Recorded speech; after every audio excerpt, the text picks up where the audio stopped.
welcome to this webinar on understanding higher education in Canada. We had actually received a lot of requests from students and parents who wanted to know exactly what is there in Canada for them. So without further ado, I'm going to share my screen along with the presentation, and I'm sure a lot of you are going to find it extremely insightful. However, if you need more information, you have certain specific queries, you can always reach out to me. My name is Ishita, and I'm a career counselor. Um, so when we talk about higher education in Canada, let me tell you what the agenda of this presentation is going to be. We will first talk about Canada. Why is it a sought after destination? What are the differences between universities and colleges in Canada? Uh, what are the working options for international students in Canada while they're studying and after they have finished their studies, and what are the major important majors and their intakes. This, however, I would say is the first part of the presentation. When it's not just not possible to complete everything or cover everything that there is. And in the subsequent presentations, we are definitely going to be talking more about the visa processes, the application to universities, the scholarships that are available in the universities. But that will come in the next part of the presentation. So as for now, uh, a very brief outline about Canada, which is divided into provinces and territories. We have 10 territories in Canada and 10 provinces, I'm sorry, in Canada, and 3 territories. Uh, and the largest is definitely Ontario, and the most sought after place for students who want to pursue their higher education. The University of Toronto being one of the top rated universities in the world. So these are some of the popular cities: the Vancouver, Halifax, Toronto, Montreal, Calgary, Winnipeg, and these are the hubs of business, aviation, automobiles, uh, farming, fisheries, all of that. So certainly these are the cities that students should keep in mind when they are applying to the to an university and want to pursue a career in Canada. Why Canada? Yes, it is the second largest country in the world, and it's a place which is very comfortable for people because it is a land of immigrants. So you'll find all types of communities living very harmoniously with each other, and also, it is a multicultural society, and you'll always find something to do there. You'll always find your people there, and even if it is not your people, whoever you interact with, they're just fabulous, fun-loving people who would, do a lot of adventure sports and uh, food. So these are definitely big highlights when you are staying in Canada. And also, again, as I said, North Canada is known for gas and exploration, while East Canada is for agriculture, forestry, fishery. So there are a lot of times we get query for PR, and in these particular areas, there are people. There, the Canadian government looks for people who have agricultural background. Also, Canada is the leader in aerospace, pharmaceutical, telecommunications, and biotechnology. So, having said that, yes, Canada is, and it has its arms open for immigrants and for students. It's a very very safe country to be staying and studying in. And when again you are looking at an education in Canada, we all want to know that the education that we're getting, the degree that we're getting, is really something which is valid and valued around the world. And definitely a degree from Canada has that credential. Education is affordable. Again, as I said, that it's multicultural, so you make a lot of friends from different community. You have your Indian community, you have the other communities, and they're extremely forthcoming and very inclusive.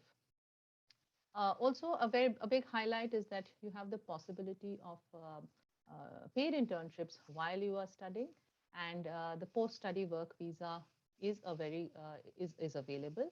And if you are looking at a permanent residency in Canada, then definitely that there is a high possibility that you would qualify after you have finished your education from a Canadian university, and you can then look at continuing to stay there. 98 universities. There are 98 universities in Canada, and of course, the top are the University of Toronto, McGill University, and University of British Columbia.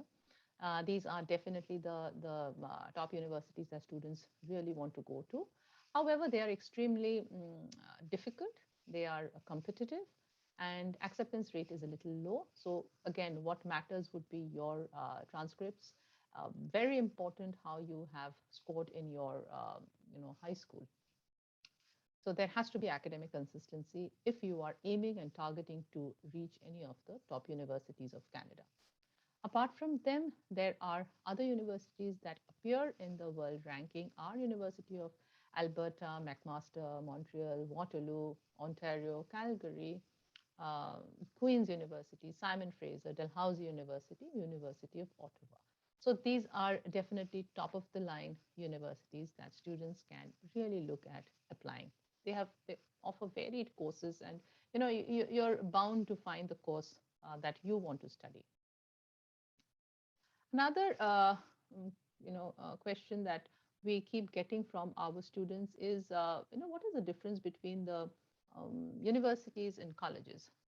Unlike in India, you have the Delhi University, and you have colleges like Lady Shri Ram, Miranda, St. Stephen's. So all of these are colleges, but they all come under the aegis of the Delhi University. Similarly, in Mumbai, you have your Sydenham, Xavier's, but they all come under the Mumbai University.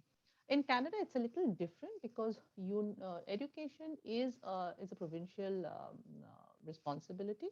So universities and colleges work independently of each other, and they are mutually exclusively responsible for the design and delivery of their program. So there is not a set syllabus of a particular course that is being studied uniformly in Canada. So they all have their own design of the particular course. So since education is a provincial responsibility, uh, the provinces do ensure that they maintain a very high and consistent quality of education. So, irrespective of the type of institution that you go to, you can be assured that you're going to get good quality education. However, there are certain differences between university and colleges. And when you're making that decision as to where you would like to go to, it's always better to make an informed decision. So when we talk about the differences are in class size, teaching and learning, curriculum, faculty, program type, and the duration.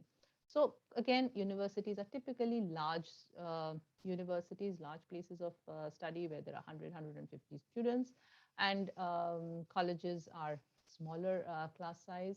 Um, lectures, there are large lectures which are often supplemented by small tutorial classes, and whereas in colleges they are smaller class sizes with hands-on work experience.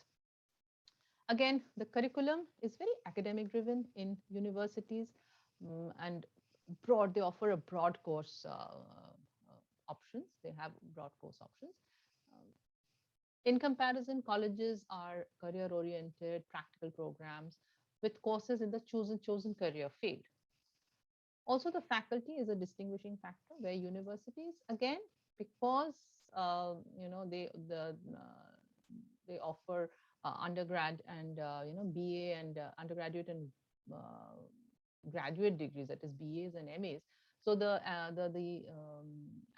faculty is also the academic research oriented researchers, the PhDs, some professional industry professionals. Whereas in colleges, there are industry professionals who have several years of work experience, and they would be your faculty. Um, so when universities offer undergraduate and graduate degrees, which is the BAs and the MAs, the colleges offer regular, advanced, and PG certificates and diplomas. So this is a big distinguishing factor. So you get a diploma in a college, whereas you get a degree in your university. Again, the duration in a university is 3 to 4 years, typically 4 years, whereas in a college it is 1 to 3 years.